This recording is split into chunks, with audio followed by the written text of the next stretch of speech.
We're live. We're live. We're live on the internet. We're live. We're live. We're live on the internet. We're live. Hey, we're live. Hey. Okay, that was too much. I'm doing too much. Hey, welcome into the show with no name, a show where we talk about sports, namely fantasy football, because that's kind of the point of there's an icon in the corner of the screen there that says the lateral fantasy football. It's kind of self-explanatory, whatever. Why am I talking this much? Anyway, my name is Herms. You can follow me on Twitter at HermsNFL. I talk about a lot of different stuff. I don't know how much of it you need to see, but if you're interested in what happens inside of this brain, then there's a button that will help you keep up with that.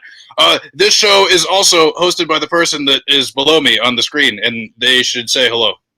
Hey, what's up? It's the second host, the not as good host as Herms. I'm here to talk football. I'm ready. Hell yeah, my dude! And we have a friend joining the show. Oh, hello, friend. Tell everybody who you are. They already know, but just say it anyway.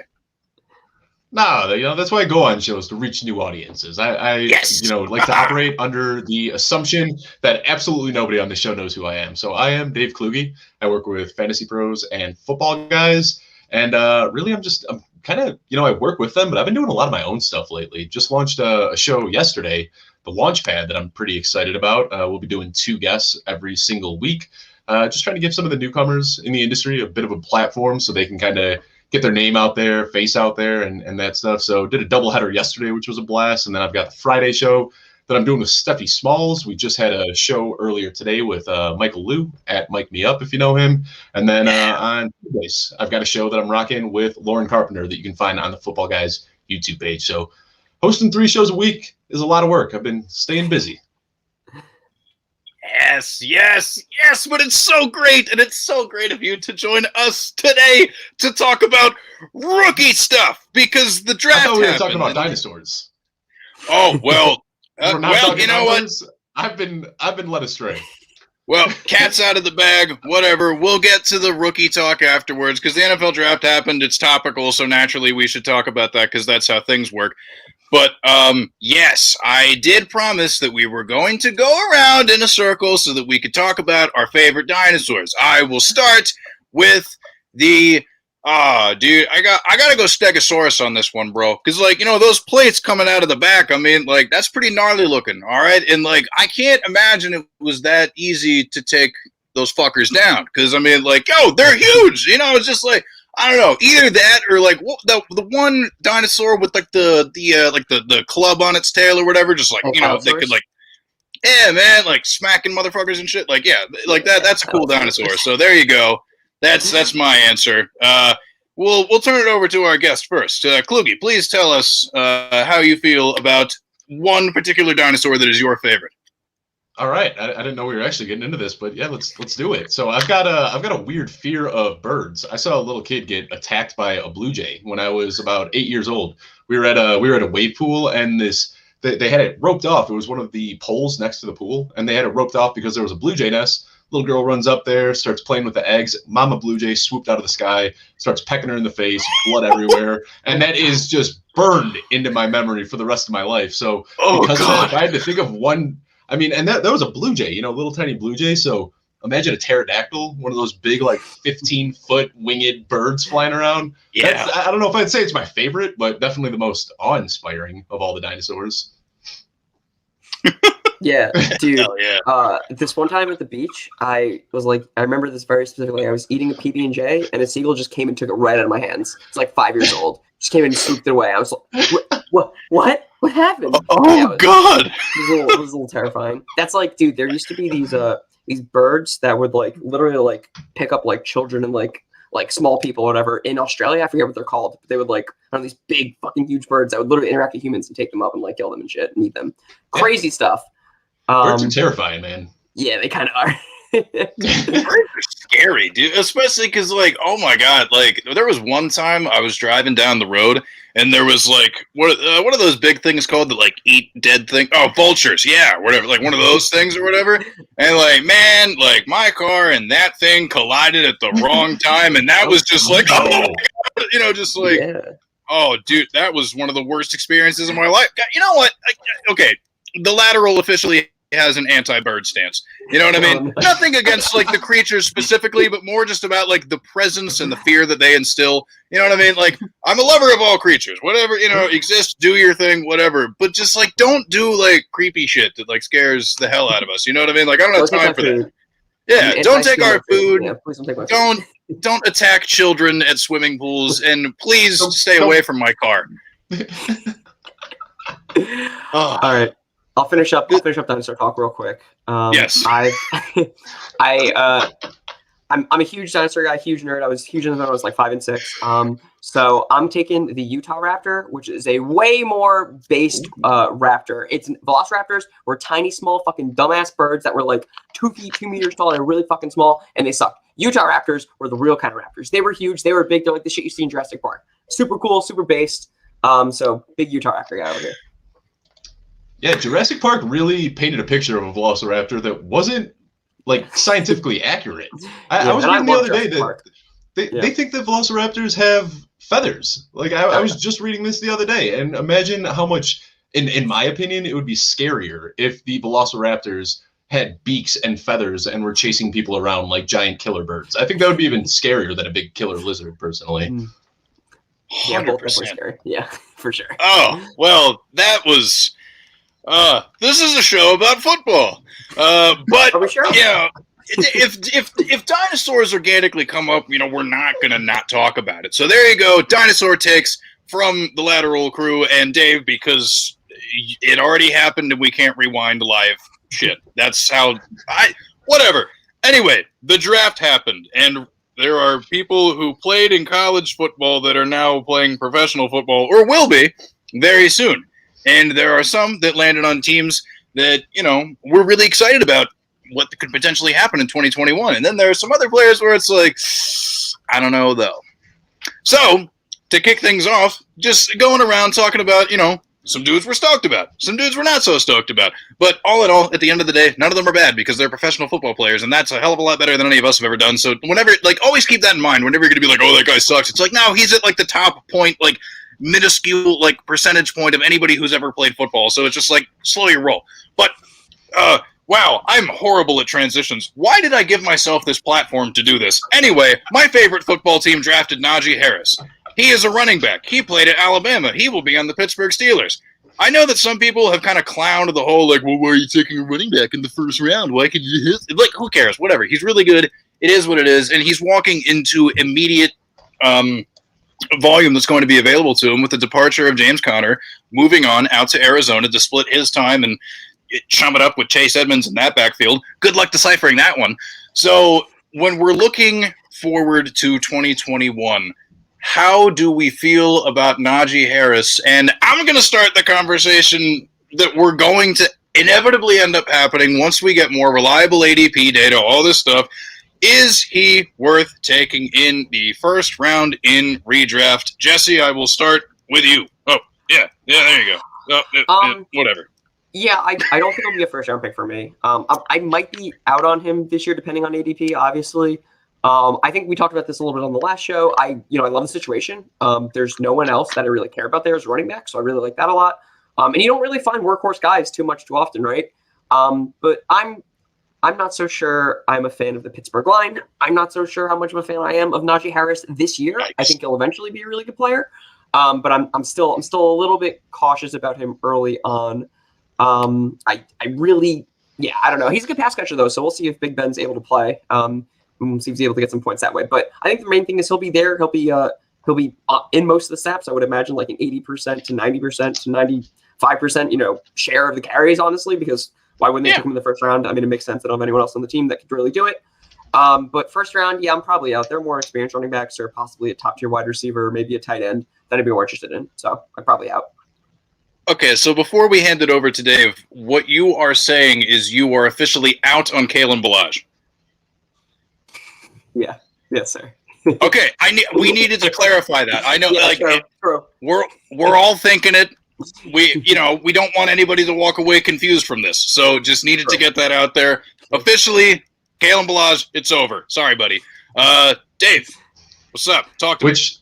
Well, first of all, I'm a little bummed out because I was kind of excited to see Kalen Ballage turn his career around. You know, he was one of those guys who I feel like that season that he had down in Miami is just going to haunt him for the rest of his career. What did he average? Like 1.8 yards per carry, something just asinine, just absolutely terrible. And then he showed some flashes last year in Los Angeles and then ended up in Pittsburgh. And I was like, you know what, this could be a good opportunity for him. Like, that guy is a big dude. He's a bruiser. I thought that he might be able to have a chance. And because of the reputation he has, I was like, you know, that's a guy you can get in the 5th, 6th round that might do all right for you.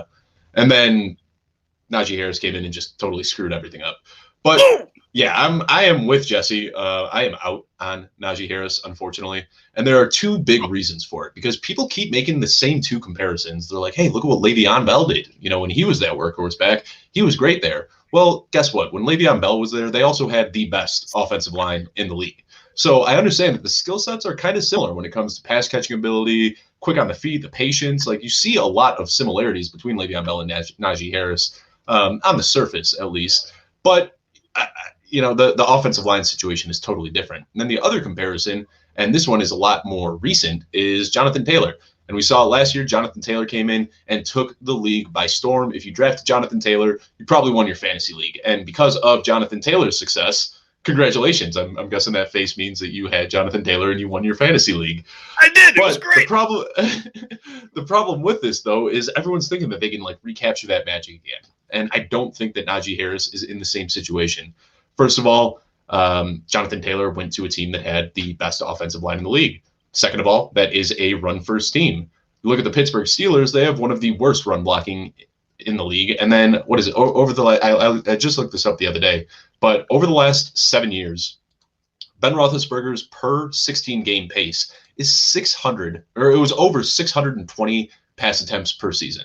So this is a team, it doesn't matter that Big Ben is getting old and his arm might be losing a little bit. They are still committed to throwing the ball. And they've got 3 great wide receivers. So they're a pass-first team with a bad offensive line. I just don't see how any running back in that situation is justified going in the first round. I did a draft the other day where Najee Harris was drafted before Aaron Jones and Ezekiel Elliott. And it was at that moment that I realized, cool, I'm not going to have any Najee Harris this year. Yeah. I agree with that. So it's not that I think that he's a bad player. I think he's going to be like a mid to high end RB2 because he's going to get fed, but he's getting drafted as an RB1, and I just can't justify that. I really want to have that level of excitement, mostly because I'm incredibly biased, and I want him to be an RB1. And I think so. It's kind of one of those things where, like, especially when it comes to rookies. Or rookie running backs anyway, who like might have to take a while to like get acclimated and do well or whatever. Like, he will probably finish the 2021 season being thought of as an RB1, if you catch what I mean. But when we look at the total points at the end of the year, if he falls out of that range, I'm not going to be super shocked necessarily because, you know, the same thing that's been said this whole time and also a little bit in our last show is just like, yeah, the big red flag or whatever, the whole offensive line not really being that great. And they did take a couple linemen in the draft as well. They're decent run blockers, but at the same time, I mean, you lose 3 starters from a line that was already kind of bad. Like, it's not going to be that great. But yeah, I have him ranked at RB12 right now. Now, this probably will change. I know for a fact it will change, especially as time goes along and the whole like Steelers fandom, you know, kind of calms down within me. But if you were to, well, you already said like mid to high end RB2, Dave. So, Jesse, I know we had this conversation a little bit before, but ballpark it. Where do you kind of have him? What sort of range you eyeing for 2021 in terms of where you think Najee Harris would be able to finish? In terms of like, with the running backs, I think around like 15 is probably, he's like in the middle somewhere, 15, maybe 16, something like that. I'm just looking at the Fantasy Pros, ranking, like the average ranking here. And like, I'm taking guys like Zeke, Chubb, Aaron Jones, Mixon, Miles Sanders, probably Dobbins, probably Swift, but he's in that range. Just because he's in a great situation, and I think that's kind of where I'm at. He's probably going to see 250 carries, and that alone gives you like pretty good consideration for somebody that you want on your team. But I just feel like there are a lot of people that seem to be overvaluing him a lot more than all three of us, based on what I've seen in the drafts that I've done so far. Yeah, I think people just love rookies and have a short attention span, especially in the fantasy community. So they're like, new toy? Oh, let's play with it. And they're going to get burned. And the other thing is there's a lot of running backs on Pittsburgh. Like, I get it. Like, Najee Harris has the draft capital, but they just drafted Anthony McFarland. They've still got Benny Snell. Jalen Samuels is still there. They just brought in free agent Kalen Ballage. So you don't have 4 running backs on your team that you're not going to utilize. So some of those guys might get cut before the season starts, but they have a lot of running backs there. And after the way that they just completely ran James Conner into the ground, and I mean, he's somewhat injury prone if you are okay using that term. But after they just ran him into the ground, after they ran Le'Veon Bell into the ground, they might try to opt for somewhat of a more balanced approach with Najee Harris so they don't make the same mistake they did with their last 2 really good running backs. Huh. I hadn't really thought about it that way, but that actually does make a considerable amount of sense, and I'm kind of hoping that they're able to preserve him a little longer than those guys ended up lasting that you named. Oh, geez. Going to be so much fun. Oh, wow. Keeping it topical. Oh, wait. Oh, Jesse, you were going to say something. Say the thing that you were going to say. Also, like, they could, which I think is a great strategy. I'm not really sure if this is what Pittsburgh is doing, but I love just running a guy into the ground and then not paying him. Like, that also is something they could do because I don't want to pay for running backs ever. I also don't want to spend first-round draft capital on running backs, but they did that too, so I don't know. I don't know how it goes. But yeah, I mean, that's a problem. Like, I mean, I was looking at McFarland to be like a pretty decent running back there before the draft, but I mean, he's still gonna have some time there, that's for sure. I think he's a guy that I would look out for. But I still think it's Najee, like you said, draft capital and stuff. But yeah, we'll see for sure. Hell yeah, my dude. But something was mentioned about, teams carrying a bunch of running backs and also the possibility of someone being cut, who was cut recently, Kerryon Johnson. You know where he is now? Philadelphia!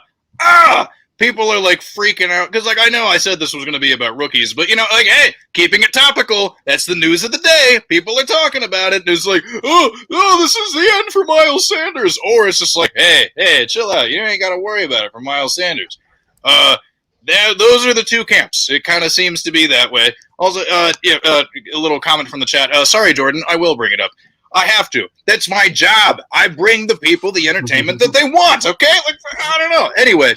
So, does this news terrify either of you, or is this something that we can completely ignore and just operate as we were operating under the assumption that Miles Sanders is going to be the dude, there aren't going to be that many people taking away work from him, and you can feel pretty comfortable drafting him as like a very, very, very high-end RB2?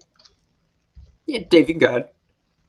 Yeah, I was trying to remember who said it because I just saw somebody on Twitter that so succinctly, the way people on Twitter always do, there's always somebody out there that's just more clever than I am, and somebody just put it into perfect terms. They said, if you were in on Miles Sanders before this, you're saying that Kerryon Johnson is no big deal. If you were against Miles Sanders, you're saying that it's the end of the world. It's not like this has moved the needle for anybody. This is the people that didn't want to believe in Miles Sanders. This gives them a reason to talk poorly about him. The people that wanted Miles Sanders to be a thing are saying, big freaking deal. It's Kerryon Johnson. He's fallen apart. He's nothing to worry about.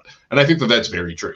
So as somebody who is very excited about Miles Sanders, I don't think the Kerryon Johnson is really much to worry about. But the big thing for me that I want to plug is I was looking at this. Miles Sanders was drafted as an RB1 last year, and he was disappointing. All intents and purposes, you can say that he was a massive disappointment for where he was drafted and what he lived up to. But we saw Jalen Hurts take over at the end of the year. Over that 5-game stretch where Jalen Hurts started, Miles Sanders looked very good. And if you take his per-game numbers over that 5-game stretch, extrapolated over the full season, he actually would have been the RB4 last year. So the entire team was struggling when Carson Wentz was there, but that team just flipped a switch when Jalen Hurts took over. So I am very bullish on the Eagles. I've got Jalen Hurts way above the consensus in my rankings, and I'm a little bit higher on Miles Sanders than the average person is too, because I'm expecting a really fun, high-flying, high-scoring offense next year out of Philadelphia. I love it. Jesse, talk to me. Yeah, I'm also not really too worried about Kerryon Johnson. I'm happy if this, moves Miles Sanders' ADP down as well, because I like Miles Sanders a lot. I'm just really not worried. He's hurt a lot. He hasn't really been that good, really. So, yeah, I'm not really sure that's like a big deal. I mean, they did also, it does worry me that they're bringing in RB talent. They did also draft Kenneth Gainwell in the 5th round, which I did like a decent amount too.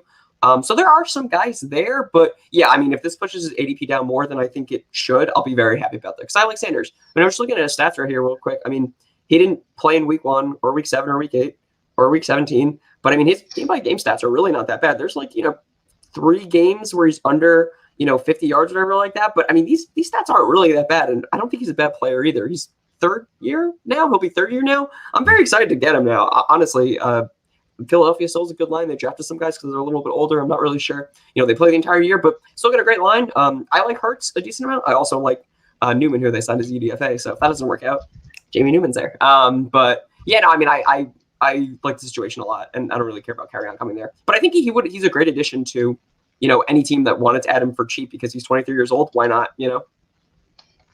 And he's in that situation where he's getting drafted. Like the other guys that are in there, you kind of know what you're getting. Like when you look at where the other guys, it's J.K. Dobbins, Joe Mixon, Austin Eckler, DeAndre Swift. Like that those guys are going to be pretty decent for you. They're going to offer you a relatively high floor. And Miles Sanders is the one that kind of jumps out as having the biggest variance, in my opinion. He could finish higher than any of those guys. I think that when you look at all the other guys that are around him in ADP, he has the highest ceiling of all of them. So if you're feeling risky, had a couple beers during your draft and you want to go for it, I think Miles Sanders is a 2nd round move.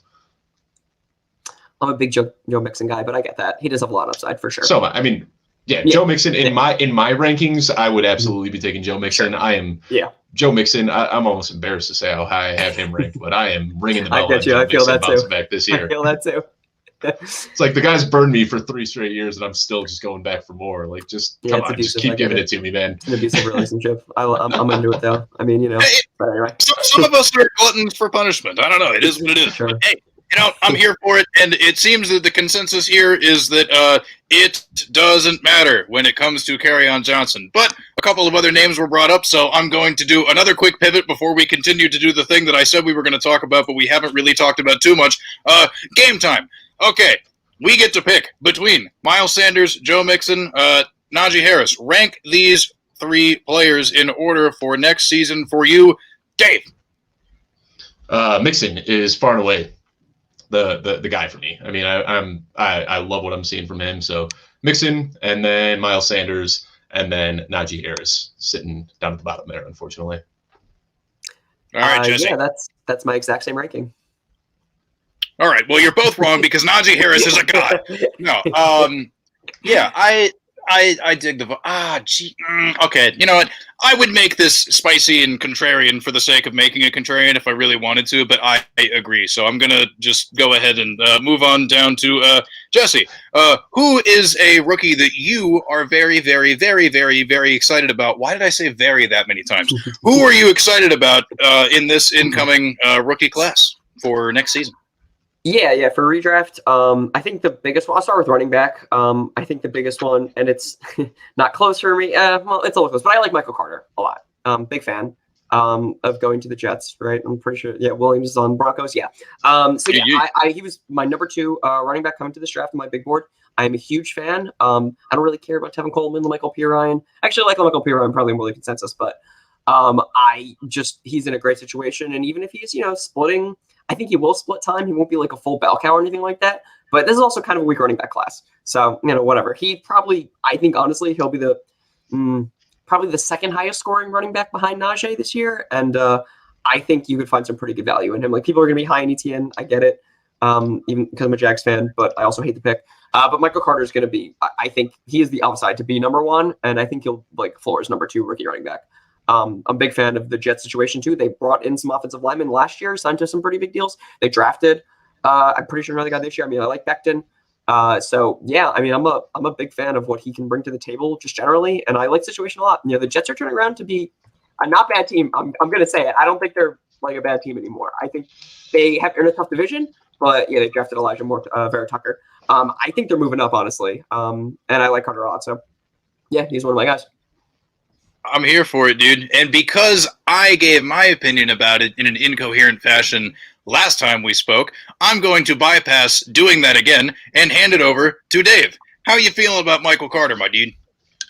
Honestly, he's somebody that I haven't looked too much into right now. If I can be totally honest, there are some teams that I just completely fade. And right now for me, that is the Jets. They've got a first-year head coach. They were abysmal last year. I don't believe in Zach Wilson all that much. So sure, there could probably be 1 or 2 guys. It could be Michael Carter. It could be Denzel Mims. It could even be Zach Wilson. But I don't want to be the one to make that risk and take the guy. I just there are some teams that I just fade nonstop in the draft, and the Jets are that team for me this year.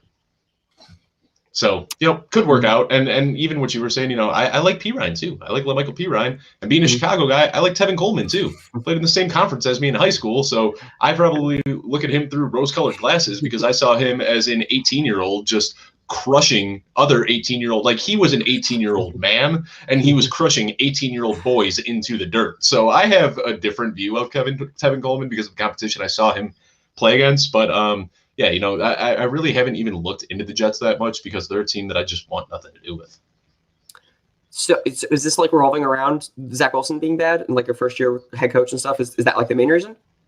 Yeah, I'm not sold on Zach Wilson. I think that he is going to struggle a little bit. And then, I love Robert Salah. I think that he's going to be able to build a great culture over there, but he's also going to build his culture from the defensive end and from the trenches. I don't think that he's going to be putting together this high-flying offense. So, like I said, there's a chance that one or two guys could hit on that offense. You see it all the time. Last year with the Jags were a one-win team, but they still produced an RB1 in James Robinson, and it happens. But there were also a lot of guys that I was in on the Jags. I wanted Laviska Shenault to happen, and it never happened. I wanted DJ Shark to happen, and it never happened. So there are some teams that are just, so bad that they just don't do much for fantasy. And looking at what the Jets have done this offseason, I think the Jets are going to be one of those teams where they might not be able to produce a top 20 guy in any position. Interesting. I get that. If you're out on a team, you're out on a team. That's totally fair. Yep. Yeah, I'm a big Zach Wilson fan, and I'm a big fan of this Jets offense. And I mean this team, honestly, I think they're up and coming, like I was saying. But yeah, I mean that's fair. If you're not in there, you're not in there. And you're right about the Jags too. I mean, Luton, Minshew, and Mike Glennon were not helpful for that wide receiver group. And I get that. If Wilson struggles, it's not going to be fun for sure. Anywhere. Just the thought of those three quarterbacks, I couldn't. I had it came out. But yeah, for as much as we, you, me, Jesse, constantly talk about our love of Denzel Mims. Shout out Denzel Mims. If you're watching, please give me a hug. It's one of those things where it's like you are the Jets until you're not the Jets. I get it. I completely get it. And I think one of the fascinating things that I really like to do is especially if I'm really struggling to find a flex in especially if it's a deeper league or something, I always sprint toward the running backs on really, really bad teams because my whole logic is just someone has to do it and no one's going to like them because the team sucks. And that is kind of how we stumble into, and then even if the team's not super terrible or whatever, I remember really early on last year, there were some people that were just okay, well, this Dolphins rushing attack is kind of meh. I mean, who's this Myles Gaskin? I mean, come on, he wasn't, and look at how that worked out for Myles Gaskin. You know what I mean? Sometimes the name ain't got to be sexy for it to turn out to be sexy. So, always keep that in the back of your mind. Preconceived notions about players, yes, it's important to have an idea about who they are, what they're walking into, all that shit. But at the end of the day, opportunity is opportunity is opportunity. And if somebody is handed opportunity, that turns into value sometimes. And if it doesn't, then you're wrong and you just throw them back out there. Whatever. It's a game at the end of the day. So it is perfectly okay to be out on a team while still being able to keep that in the back of your mind. Just hey, if I'm in a pinch, you never know. Somebody has to do something, whatever. Herm's lessons, boom, dropping knowledge. Look at me. Real quick, also, he's number 45 ranked on ADP for just rankings on that's handcuff. That's handcuff ranking. Yeah, I feel he's great value. I'm gonna be taking him a lot if that's where he's going. But I don't know how accurate that's going to be, obviously, when it comes to draft time. But I mean, 45 here. This is I am slamming him in every single one of my draft territory. And see, what I do every time I'm drafting and I see Michael Carter there, and I'm a very, outspoken guy that you out and you get your running backs early so you don't have to worry and hope the guys Michael Carter can pop off, or that DeAndre Swift can get hurt and Jamal Williams becomes relevant, or that somehow Trey Sermon can climb his way up the depth chart. I'd rather get the peace of mind early on and lock those guys in. So that's why, I focus on the high-end running backs a little bit more than I do these back-end guys, because typically when I'm sitting in those rounds, I'm much more excited about drafting somebody like Jalen Reagor or somebody like, Jamison Crowder, who can get traded and end up being, an integral part of a new team that he's on. So there's other players that I'm usually looking for in those rounds rather than those really high-risk running backs, because usually once you get to that round 11, 12, whatever, I've usually got 4 running backs that I'm pretty sound on. So I'm not even thinking about taking a guy like, Michael Carter at that point. Yeah, that's fair. There you go. For sure. Roster construction with the lateral. Boom! Look at us teaching people things. Ha ha! Now, I'm like 90% sure I know who you're going to talk about, Dave, when it comes to the rookie that you're excited about. If I'm wrong, I will be kind of shocked. But I think it's someone who plays quarterback. It's a guess. It's a guess. We'll see if I'm right. I thought we were working running backs to receivers, but yes, all right. If we're going into the Justin Fields conversation, we can go into the Justin Fields conversation. Is that what you're setting me up for right now, Herms? I know how excited you are. You know what I mean? We got to let Bears fans be happy for once. So let's just bust it out, my dude. I feel like I could walk you through the entire week of emotions, because this is something where I have been swinging back and forth. It's like one day I am so excited, Bears got their guy, and then the next day I'm just like, wow, how many prospects have the Bears ruined in my lifetime? And then I start getting into that dark space. Today I'm a little happy today. It's I feel like I've been really negative the last few days, and then I had some talks with some friends of mine that really boosted me up a little bit. Taylor Cornell yesterday, huge Ohio State fan. He talked me off of this pit of despair that I found myself falling into. Jeff Bell, another great friend of mine who is not only an Ohio State fan, but a Buffalo Bills fan who got to see Josh Allen emerge as this raw prospect that turned into a franchise quarterback. So, I'm feeling pretty good right now. Obviously, the day of the draft, all I was saying is don't trade up. We don't need to franchise our future. Ryan Pace is probably on the hot seat. Don't give away assets that you're not going to have in a couple of years anyway if you're going to get fired. And then I was just hoping that we were going to address the offensive line, which was the biggest need. Everything in my head was saying don't trade up for a quarterback. But then when they traded up for a quarterback and got Justin Fields, who was my number 2 quarterback going into the draft, all logic flew out the window. I was excited as can be. You guys saw it on Twitter. I was just going nuts. I was so excited. And then a few days later, I started thinking about it, and I'm like, all right, Cade McNown, he went 12th overall and never had much of a career in Chicago. Jay Cutler came in coming off this Pro Bowl season where he looked like he could literally have been the next, Peyton Manning. He looked that good in Denver. And then as soon as he came to Chicago, the regression started. I saw it with Rex Grossman, another first-round pick that, technically made it to a Super Bowl, but that was Devin Hester and Brian Urlacher and Lance Briggs and Charles Tillman. That wasn't Rex Grossman bringing that team to a Super Bowl. They kind of made it in spite of Rex Grossman. Yeah. And then last but not least, what was it? Yeah, didn't he have one of the worst passer ratings in the NFC Championship game ever or some shit like that? I remember having a terrible game in the playoffs. I mean, he was trash, yeah, of course. He was so bad. Yeah. I mean, what that team would do is just feed the running back, and then Rex Grossman would just let it rip 60 yards downfield, and he'd connect every once in a while, but most of the time he wouldn't. It was just that was such a weird but fun team to root for.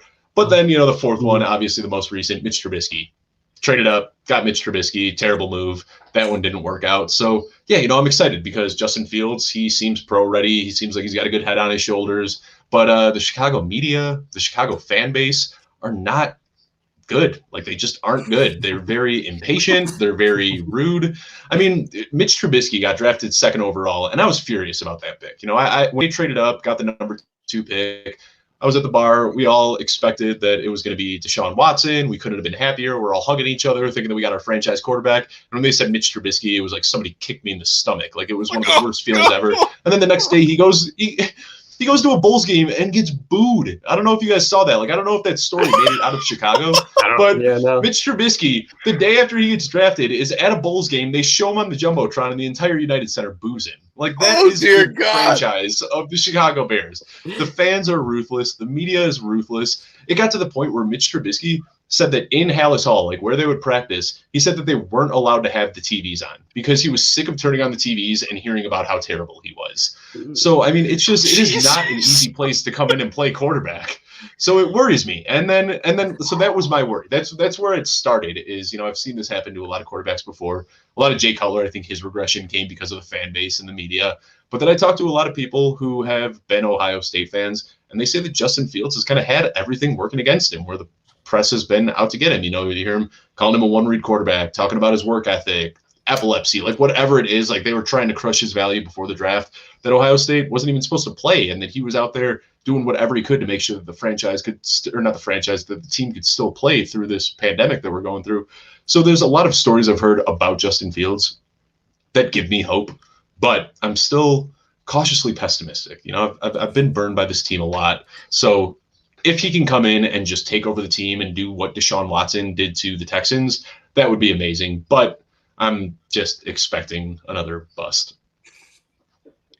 That makes me sad, but I get it. You know what I mean? Because, especially, oh, gosh. I mean, I'm a noted Pittsburgh Steelers fan, but I've said on multiple occasions, I bring this up constantly. People know this at this point. I also live in the Washington, D.C. area, so my NFC team of choice is the football team. Also not exactly known for knocking it out of the park with, quarterbacks in general, because, oh, dear God, they're very good at ruining them. So I feel you. You know what I mean? There's always something holding you back, no matter how pumped you are. It's just because you pump yourself up first, and then the next thing you pump is immediately the brakes, as it were, because you're just like, oh, you want to get excited, you're about to yell hooray, but you're like, and then you stop. You kind of have to instinctively. It's just the reaction that you have. Whatever. I don't know. Hope it goes well, because, dear God, like you've described, it's just a long string of pain. But they brought in Andy Dalton, who is, he's our QB1. Because, what else are you going to say? I mean, come on. I mean, you gave the dude, $10 million? Okay, before I even go with the next part of the thing that I'm about to say, over under 4.5 games started for Andy Dalton as the Bears quarterback next season. Ooh, I got it. Week 5 is when I expect Fields to come in. So I'm right there with you, and that's my fear. Honestly, is we saw this just 4 years ago. Bears traded up for Mitch Trubisky, and this came months after they signed Mike Glennon. Mike Glennon was supposed to be the QB1, just like Andy Dalton is supposed to be the QB1. So, Andy Dalton was in there. He was getting paid big money. Mike Glennon was in there. He was getting paid big money. And they got off to a terrible start. And the first time we saw Mitch Trubisky take the field was in the fourth quarter of an absolute beatdown where nobody was excited. Half the fans had left the stadium. There was no energy in the crowd. And that was step 1 of the regression that we saw for Mitch Trubisky. And that is my fear, is that they are going to do the same exact thing with Justin Fields. That it's going to be a week 4, week 5, week 6. I'm saying week 5 because that's kind of where I expect it to be. But I think it's going to be off to a slow start. There's going to be a game where they're down big, and then all of a sudden they're going to push Justin Fields out there when the crowd is ravenous and hungry for blood, and they're going to be booing. And that's not an easy thing to walk into. So I think that the Bears should take one of 2 steps. Either way, he should be starting week 1. Week 1 of 2021, week 1 of 2022. That's it. Don't throw him in. I mean, the only exception would be if the team is absolutely toast, we're sitting at 1-12 and there's a handful of weeks left, then let him get in. But he should never go. His first taste of an NFL game shouldn't be towards the end of a blowout. Let him get in and get the full football experience, run through as the starter, rally the team up from the get-go. Let him be the leader that they drafted him to be. But don't throw him out in the middle of the game and screw him up like they have done so many times before. I feel you, dude. If only that would it happens all the time. Not even just in Chicago, but other places too, where young quarterbacks just get thrown into the most horrific situations they didn't deserve to be in. What did they do? Whoever they were in their last life or whatever, and it immediately comes to mind every time. We were talking about the Jets earlier.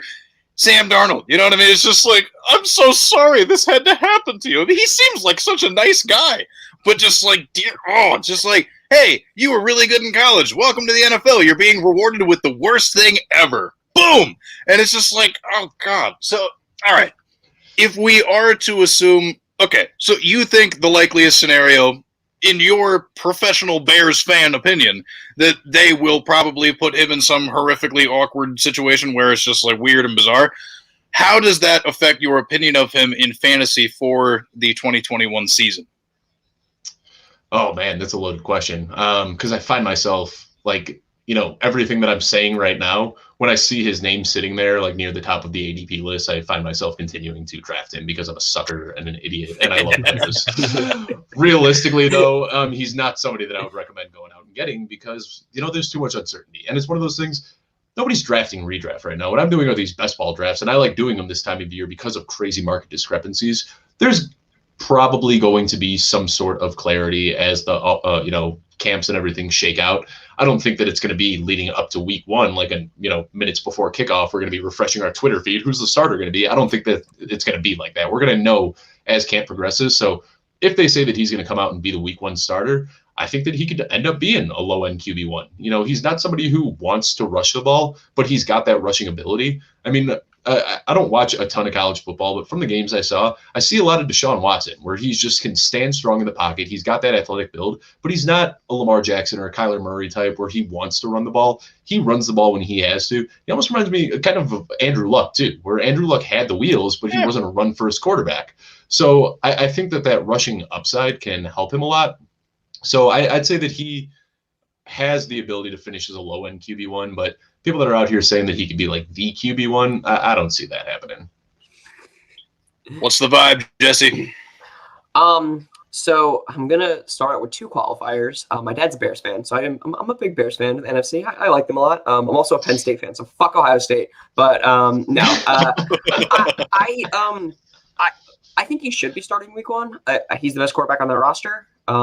He probably won't be though. But if we're like over under 4, I think I'm under there. I could see him coming in like week 2 or week 3. But I mean, it's definitely possible that Andy Dalton isn't as bad as people think, which I think is true. And he could actually win some games for sure. But I think Fields is the best quarterback on that roster. He's gonna be the best guy throwing at Allen Robinson his entire fucking career. So that's also great. Finally, not maybe.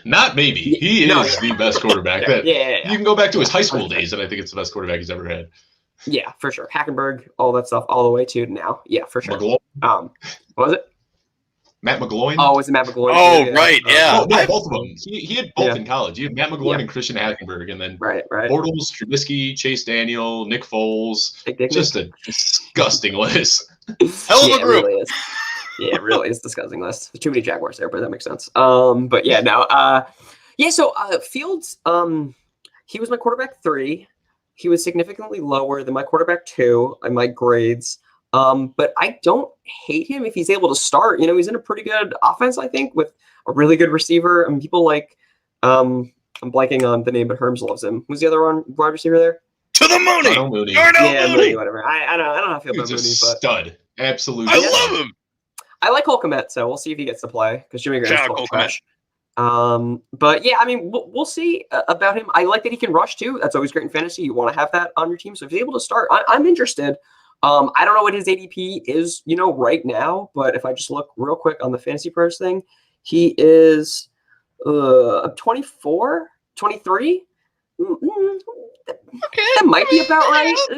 There's something I'll take there. a chance in like a 2 QB league, probably for sure. Maybe in a 1 QB league. I don't know, depending on how big the rosters are, but yeah, 1 QB league, I'm probably not interested currently as it stands. So whatever. But 2 QB league, sure. Obviously, he's going to get drafted. So I could see taking him around there though. But there are guys behind him that I think I'd rather have, like Goff and probably Darnold. But that's just probably because I don't know when he's starting. Right.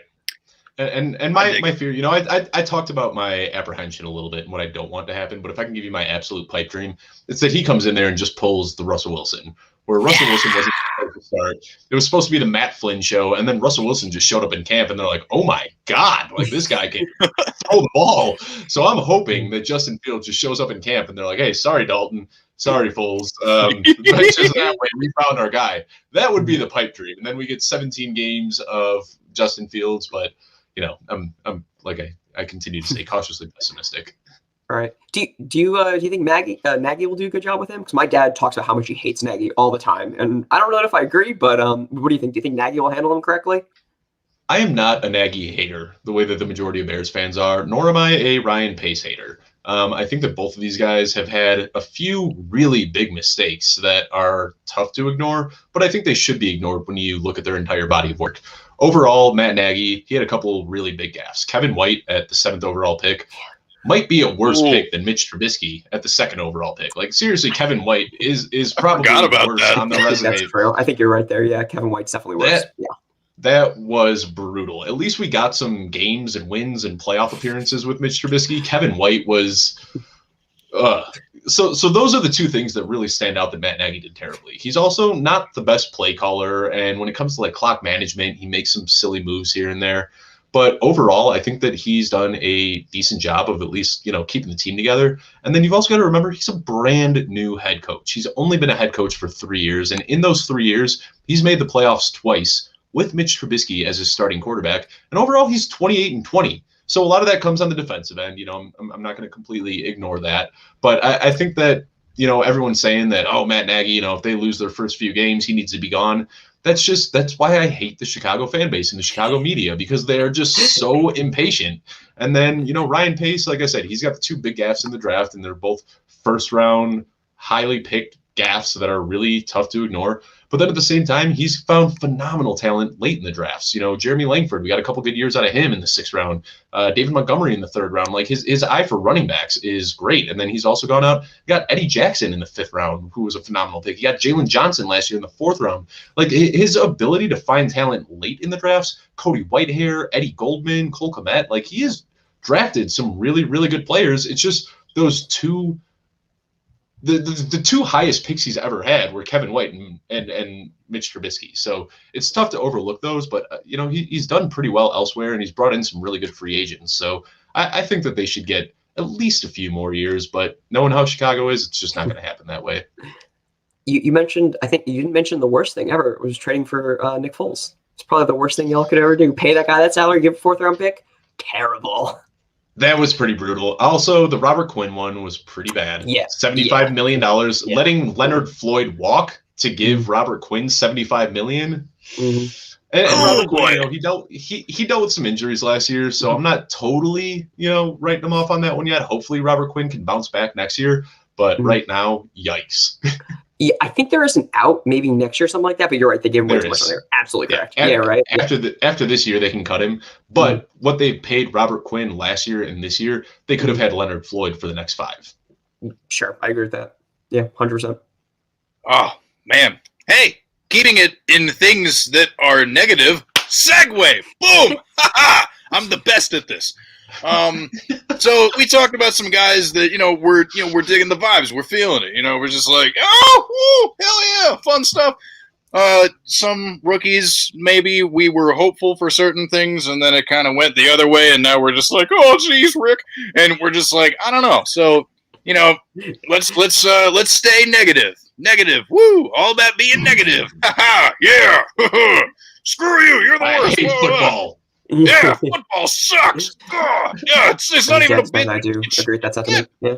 It's barely even a ball. I mean, it's shaped like an egg. For God's sakes! I mean, come on. Why do we like? They only use their feet for like 2 things. You know what I mean? Like, I don't know. We really got to rethink the name of the sport. But all that aside, I don't really like to be super harsh on players. It's not really my vibe. So I'm going to throw it on down to you, Jesse, and put you on the spot instead because I'm an incredibly unfair person. Who do you believe is a player who is a rookie? Yes, that's the scope of the conversation. I'm so lost in my own thoughts. Why do I say things? Who is a rookie that you are out on for 2021? Yeah, I'll go with the guy from my own team, Travis Etienne. He's going, looks like around 23, or he's the 23rd ranked guy there. That's interesting. He is he's going to be a 3rd down back, and I don't believe in the talent at all. I think he's going to be a huge bust. I hate that my team took him. I'm really, really sad. James Robinson is by far the better player. They also do different things too. So, there's a little bit of that. And who will get balls from Trevor? Cool. That's great. But I hate the talent. I don't think he'll see as much time as people are expecting. And, going around 23, I mean, I'll take Michael Carter in front of them and be way happier. But I mean, like Melvin Gordon, Myles Gaskin, Raheem Mostert, maybe even James. He's going before James Robinson. Yeah, I take all these guys in front of him. It's not close for me. Gee, Oh, man. I don't want dude, to shit on my own team, but I am. Like, fuck, this is how I feel, dude. Fuck Travis Etienne. you know what, dude, Wow. and you are well within your right to speak your truth, my guy. I'm here for it. And plus, this is good content. This people tune in. Show with no name, bringing fire from Jesse out straight out the dome, I try to be contrarian for motherfucker. the sake of being contrarian, but this is how I feel. Wow. Now you know how you said, let's talk about the players that we really write. I immediately jotted down a couple names that first popped into my head. And the first one that popped into my head was Etienne. So, Oh no. wow. I'm sorry, Jesse. Yeah, you can change my mind. Hit me up. I mean, I just for me, it's a pretty simple argument. Draft capital. Like, they are not going to go out and spend a first round pick on somebody that's going to be a third down back. I think that Urban Meyer is just completely blowing smoke here. I think that, he's got a very big ego, and I think that he wants to make this team his team with his guys. And I think that he is just smitten by that Trevor Lawrence, Travis Etienne connection. And I know right now that he's saying that Etienne is going to be the third down back. But and don't get me wrong, I think that James Robinson is a great running back. Love James Robinson, loved his story last year. Illinois State represent. My wife went there. A lot of my good friends went there. I love James Robinson. Like, the dude is just a phenomenal football player. But you don't go out and draft a first round pick. I mean, Jordan Howard, he looked great for his first 2 years in Chicago, and then the Bears went out and drafted David Montgomery, and it was kind of the same thing there, where everyone's like, well, Jordan Howard's been really, really good for the last 2 years, so why did they go out and get David Montgomery? And then David Montgomery became the 3-down back, and Jordan Howard got kicked to the curb. So this is something that you see happen pretty often, and I mean, I don't want to say it because I love James Robinson, but it's just we've seen this happen a lot historically, where a guy with little to no draft capital during a rebuild just sees 300 touches in a season, and then once the team starts to take shape as a more formidable NFL team, then they spend the draft capital on a running back and just completely replace that old guy. Yeah, I totally get what you're saying, and that has definitely been true historically. Absolutely correct. I just don't believe Travis Etienne is a third down running back in the NFL. I don't think he can do it. Or third down running back, excuse me, not a third down guy. Obviously, I think he'd be a third down guy. But yeah, I don't think he's that kind of guy. And like you gave a good comparison for sure with Jordan Howard, and then they drafted running back Montgomery came in.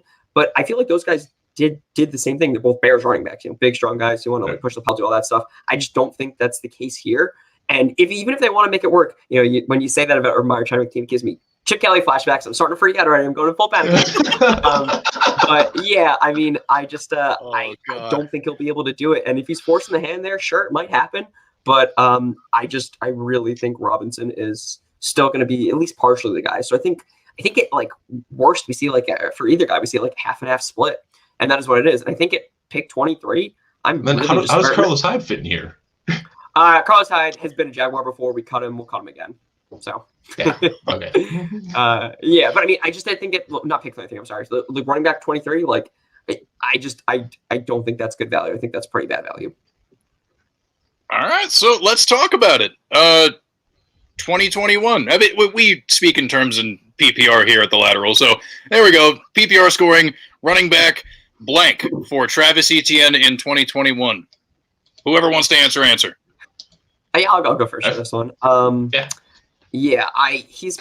I'm just looking at, like I said, I'm looking at the fantasy pro stuff. He might be like 30, 35-ish for me. I'm really not high on him at all. I just don't like the talent at all. He goes down so fast in college, and that really worries me for him in the NFL. He doesn't have the fall forward ability that I like to see from running backs. He can catch the ball for sure. He's got Trevor Lawrence there. That's great. It's a good situation there for sure in that sense. But yeah, I mean, I don't see him getting the amount of rushes that he's going to need, or even the catches that he'll need in order to be like a valuable asset, at least that high.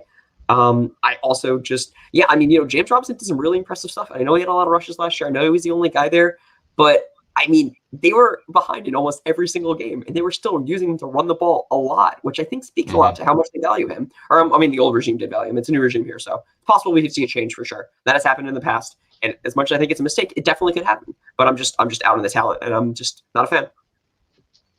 I've done so many shows this week that are like starting to blend together, and I can't even remember who said this, but I was having a James Robinson, Travis Etienne talk with somebody, and they said something that really, really spooked me a little bit. They said Etienne isn't going to cut into James Robinson's workload as much as he's going to cut into Laviska Shenault's workload. And as somebody who is a huge Laviska Shenault fan, that scares the crap out of me. And this is one of those teams where Trevor Lawrence, he could be a great quarterback. I think that he is going to be a great quarterback. But they're, God, I hate using the term mouths to feed. I feel like I say that on every show, and like I need to think like something better than mouths to feed. But there are a lot of freaking mouths to feed right now in Jacksonville. You got DJ Chark. I mean, like right now, they should have Colin Johnson. There's no reason that they needed to go out and get Marvin Jones. Colin Johnson can stretch the field. He can do that stuff. And they just have so many skill players over there right now that I don't know who the skill player is going to be. I don't know who the odd man out is going to be, but you got DJ Chark, you got Colin Johnson, you got Laviska Shenault, you got Marvin Jones, James Robinson, Travis Etienne, Carlos Hyde. There's no team in the world that can, support 7 fantasy relevant skill players. So who's the odd man out going to be? The 5 odd men out, maybe. It's a scary situation in Jacksonville right now. True. Yeah, I can agree with You that. know what? If I had to put a number on it, 22. That's where I'm at. I'm sorry, I wrote that down and forgot to. Oh yeah, no, RB 22. That's where I got ETN finishing. all right. And I got to say, going to something that you were saying, Dave. It is kind of weird how we have the whole too many mouths to feed and also too many cooks in the kitchen. Which one is like? Are they receiving the food or are they making the food? Like, what is their like in terms of like mixed analogies? yeah, like the chain of events in terms of the creation of this proverbial food? Like, where are they on this like timeline of just like all the like? I don't know. I thought that was interesting. These are the things that I think about. So the entire time you guys are what's up? I used too many cooks in the kitchen the other day and not talking about skill players and what I thought was a really good way to use it. And I was talking about all of the coaches and veteran quarterbacks that are on the Bears that could help with Justin Fields' development. And I said there might be too many cooks in the kitchen because Matt Nagy, former quarterback's coach. John DeFilippo, former quarterback's coach. Bill Lazor is a former quarterback and a former quarterback's coach. And then you've got Andy Dalton and Nick Foles, who are both 9 and 10-year veterans. So then I said too many cooks in the kitchen because I think those guys are, sitting there stirring the pot, trying to cook something up with Justin Fields, and there might be too many there. All right. Well, hey, word play with Herms. Boom! A new game that came up just sporadically. Because the entire time you guys are having this intelligent conversation about football, I'm just sitting here thinking about, hey, isn't it weird how these turns of phrase work? Yeah. So I don't know. This is my role with the lateral. I mean, I'm really the brains behind this operation. If anybody ever asks, I mean, clearly. But yeah. So I dig that. So we're a little nervous about Travis Etienne. You don't dig that? We'll put a bow on that there. That was very, very intriguing. Super glad to hear it. Dave, I'm going to do the same thing to you that I did to Jesse, even though I don't want to answer the question because I don't ever want to be negative. Well, somebody has to be. So who's a rookie from this 2021 class that, now that all is said and done, we look back and you're just like, nah, fam. I mean, I wasn't that sold on Kadarius Toney to begin with before the draft, and then seeing his landing spot made me like him even a little bit less. That is another one where too many mouths to feed right now in New York. Once we get off the show, we're going to need to sit down and brainstorm some more things to say. I can't keep saying 100%. too many mouths to feed. But they went out and they spent all this money on Kenny Galladay, and they brought in Kenny Galladay to be their Alpha X receiver. Awesome. Then why the heck do you draft that same alpha receiver in the first round? It makes no sense to me at all. I think that, the Giants, they looked like they were in a great position coming out of free agency. And I think that they could have addressed so many other things. And for them to go out and get a wide receiver just really left a pretty sour taste in my mouth. I love the setup that they had with, Kenny Galladay being the de facto X guy. And then you've got Sterling Shepard and Darius Slayton, who have 2 very different skill sets that would play that 2 and 3. And then you've got a decent pass catcher, disregarding his brick hands. Evan Ingram is a pretty good tight end. So, he would have found his way in there. And then you got Saquon Barkley, who's got hands of clouds coming out of the backfield. So there were already, a lot of people that were going to command targets there. And I was a little worried that, that they weren't going to be able to support all of those people. And then Kadarius Toney comes in there and just throws another wrench into that system. And he's somebody that I think is going to end up, being on a team with a bunch of veteran pass catchers. I think as a rookie, it's going to be tough for him to get up to speed and carve out a role in that offense.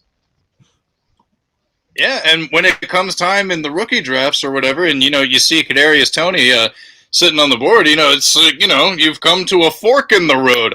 about which direction you want to go. Hey, fork, that's food related. Haha, look at me. I said that. Yeah, I don't know. I thought that would be fun. I think I'm done here. I think we're out. Not everyone's a winner. I threw it out there. It didn't stick. Is what it is. Jesse, how do you feel about Kadarius Toney? He's we disagree on this. Interesting. Well, okay, I'll just talk. He was my fourth wide receiver on my big board. So I love Kadarius Toney. Big fan. I think he's really special. But this is a shit situation. You're absolutely correct about that. They have a lot of guys mouths to feed. I'm gonna say it. Whatever. We're in it. They really do. And I also just don't like Daniel Jones. He's just not a good quarterback. And I really don't believe in him.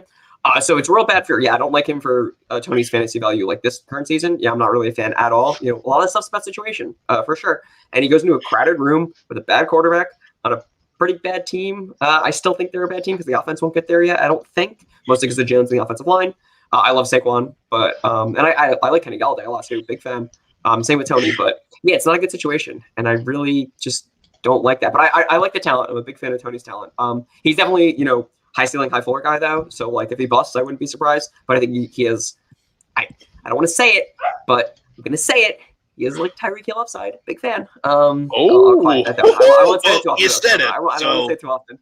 You can't walk it back at this point. It's already out there. Like people have seen this, and it'll live in perpetuity. So you planted that flag. Yeah, all right. I will remind you of this. I can also see him being Kevin White and busting. So there's the two sides of the coin there. But I like what I saw. I think you can say that about any receiver coming into the league. Tyreek Hill floor, Kevin White ceiling. I think everybody falls into that category. Fair. Hell yeah. I don't like situation. Man. I'm having myself a moment, dude. I apologize for giggling through that entire thing. I'm just like, who am I? Why do I do the things that I do? This is absurd. Anyway, I think even though we talk about redraft primarily on this program, show with no name. That's the name of this. Why people knew that. Okay, move on, Herms. It is kind of strange. Like I've seen him slide all the way to like the end of like the third round and like sometimes maybe even to the fourth round. And like at what point do you just stop yourself and remember like, okay, this dude got first round draft capital in the actual NFL draft, and you just go for it. You know what I mean? Like, for as many obstacles are working against him, it's just like they wouldn't invest in him that highly if they didn't have some sort of a plan in place to use him. So, I mean, like, I'm kind of floating that out there just as like a, like thing to say. I don't know. Like, if I was going to make a case for Kadarius Toney, and also, like, I feel like he's one of those dudes that, like, every year we just, like, pick a guy that we've decided, like, fuck that guy, and we just go to town on it, and it's just like, but, I mean, like, he was good, okay?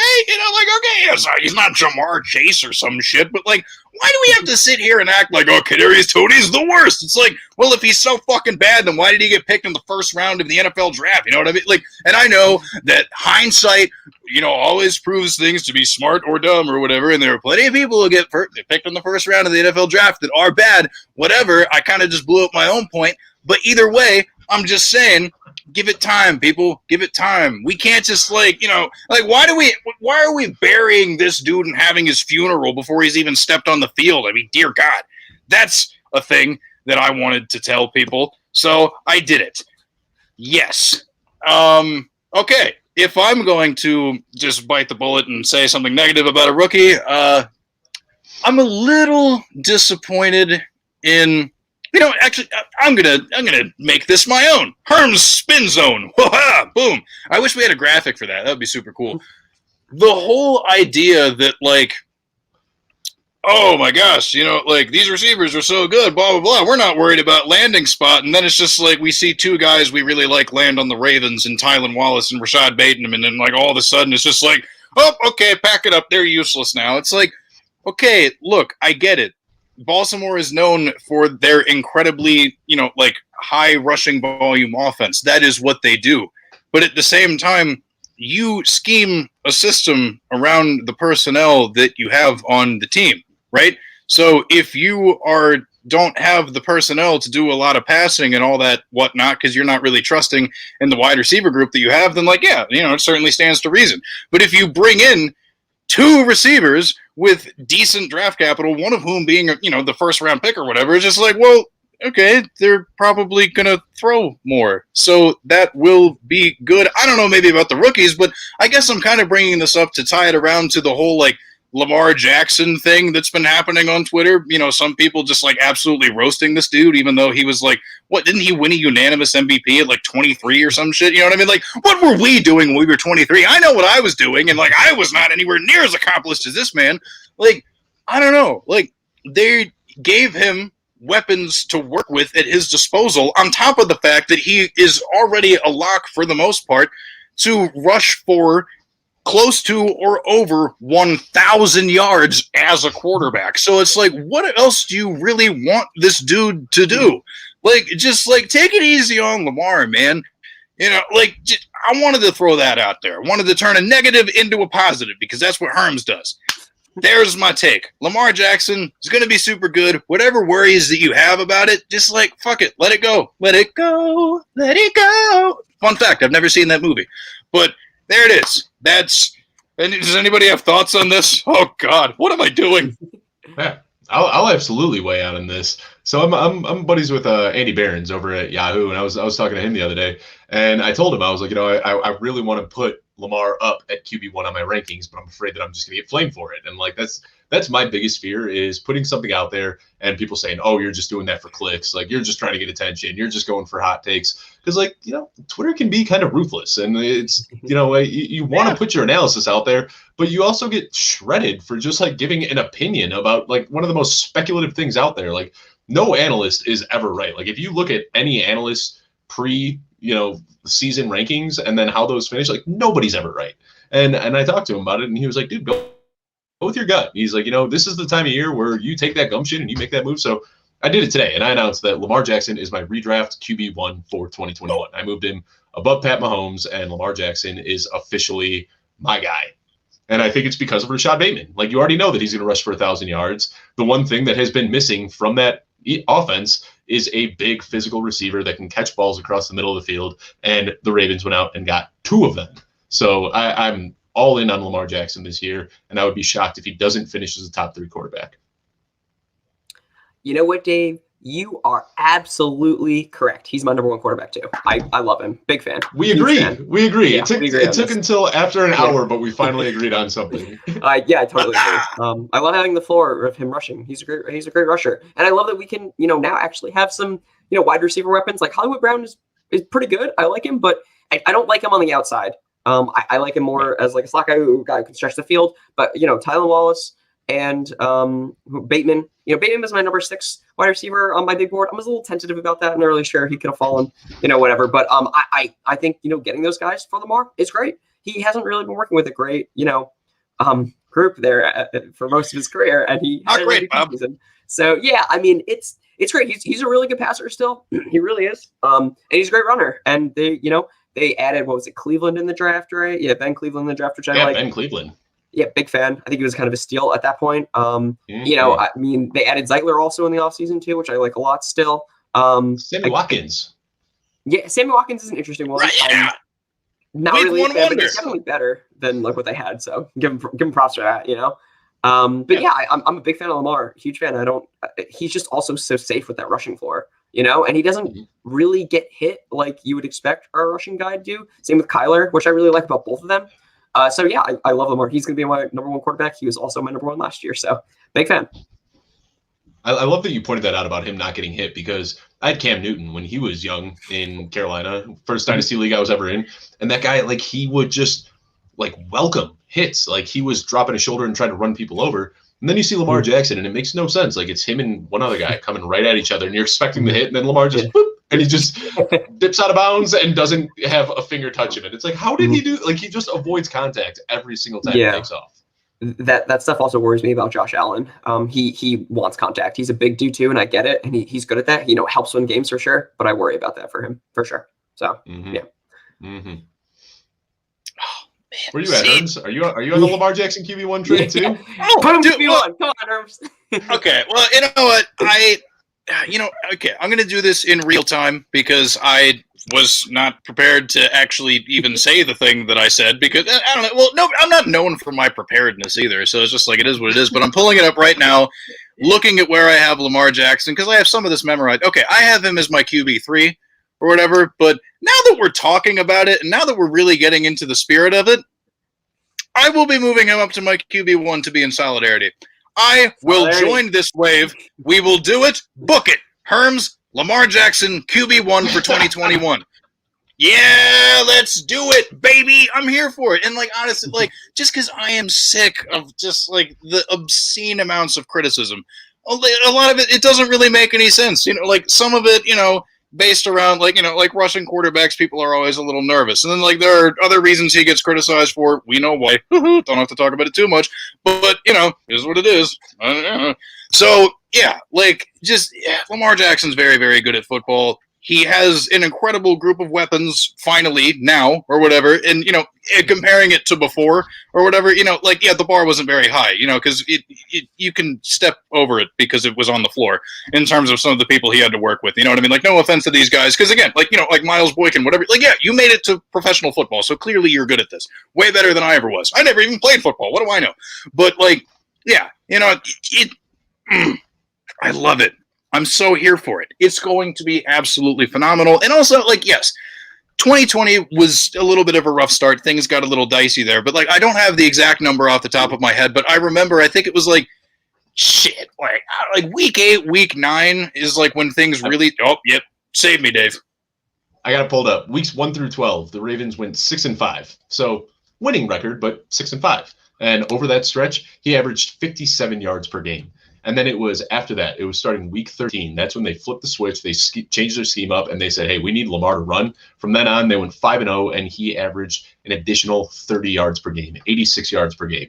So if they want to win, which I think that's the goal of any NFL team, and when Lamar Jackson runs the ball, they win. So I understand. They said the same thing last offseason. We wanted him to start passing more. But at the end of the day, when the games came down to the line at the end of the season, when they went to the playoffs, Lamar Jackson ran rampant, and I think we're going to see that again next year.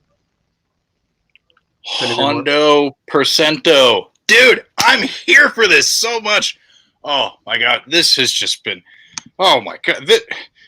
What a show. What a show. Oh, my God. Put this one in the history books, folks. I mean, dear God, this was phenomenal. Jeez. Show with no name. Episode, I don't know what number because I'm not keeping track of it. In the books. Dave, thank you so much for coming on and talking to us about stuff, including dinosaurs, which, I don't know. And also, like, a reminder to those who, maybe came in late and didn't catch the beginning of the show, birds are scary. That's just a fact. Dave, where can people find you once again? And if you got anything, coming up you want to tell people about, or, any more thoughts about birds, you could share those again if need be. Just, like, bring it on home. Birds suck, and you can find me on my Twitter at Dave Kluge. That's DaveKluge. I'm not even going to plug everything else. I'm all over the place, guesting, hosting, writing. Just follow me on Twitter, and you'll find it. Boom. Gang, gang. Jesse, tell the people what's good. Okay, yeah, I'm gonna skip that real quick. I'm sorry, Herms, whatever. I need to do 2 things real quick, if that's cool. If that's cool with you. Go for it, dude. This is our show. Yeah, Amon-Ra St. Brown on Detroit, huge guy that you need to invest in. He was my 7th wide receiver on my big board. I just wanted to say that real quick. Big fan. Yeah, 7th on my big board. Good situation. That is great for him. There's no one else really stopping him. It's fucking, I don't know, cast off from Green Bay and Quintus Cephas, who I actually like, but still, whatever. And then the last thing I do have to mention is I want to know, Dave, how you feel about Khalil Herbert.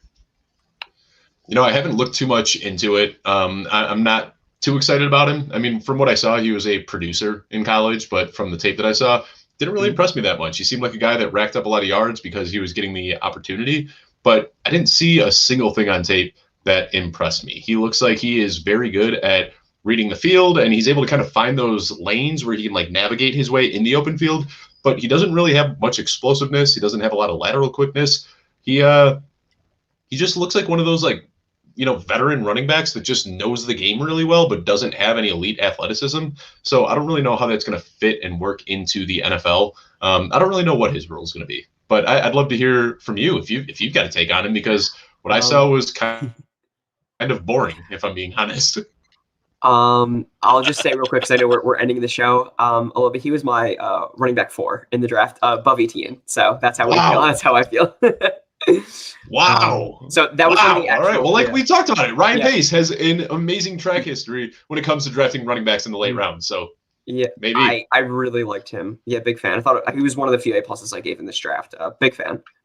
Yeah, I like it a lot. But yeah, I want to get your opinion. Wow. Guys, yeah. Well, thank you. I'm going to leave this show on an amazing note now. I feel great. This is awesome. But yeah, Herms, go ahead.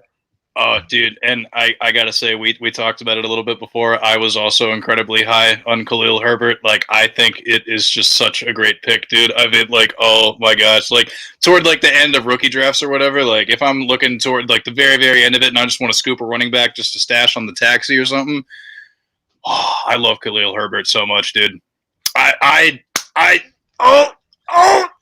gonna be so cool. I hope he gets an opportunity to do something. Set me up for more disappointment. Can't wait. Oh no! Oh man. Well, then again, as I always say, my opinion needs to be, taken with an entire shaker of salt. So, you know what I mean? Like, at least from my perspective. I mean, like, what do I know? I mean, I'm just goofy. That's what I do.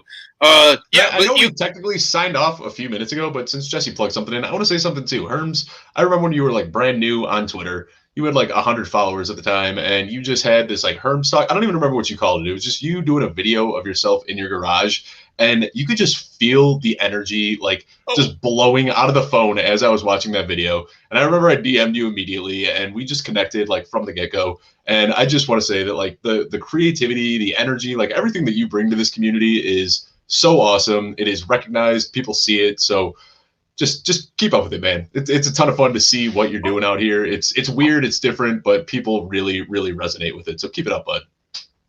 Oh, I'm all warm and fuzzy. Oh, jeez. Oh, God. I'm going to have to take off this hoodie. Oh, God. Oh, thank you so much. Oh, God.